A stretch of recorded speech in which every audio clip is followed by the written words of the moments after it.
When I first moved into the neighborhood, I thought the lake behind my property was one of the best perks.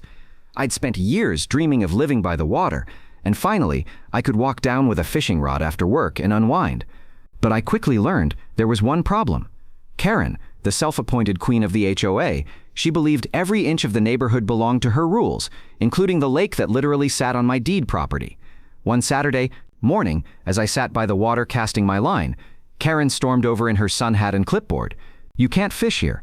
HOA regulations clearly forbid recreational use of the lake," she barked, waving a rule book like it was the Constitution. I laughed and told her this was my lake, but she didn't like that answer. A week later, I opened my mailbox to find a $2,500 fine from the HOA for illegal fishing activity.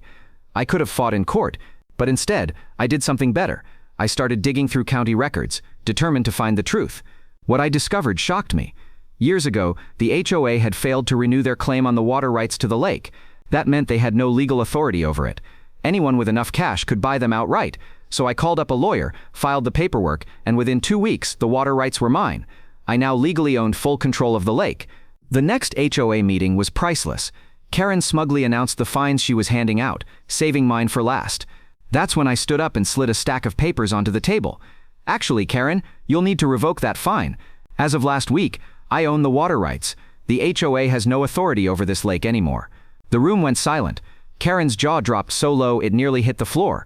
Neighbors began whispering and laughing as she fumbled for words. From that day on, the HOA couldn't say a word about fishing or anything else involving a lake. I even invited neighbors to fish for free, just to rub it in. Karen had fined me $2,500 for fishing in my own lake. In the end, I bought the whole thing out from under miner, generated with HTTP error, Cowan Day,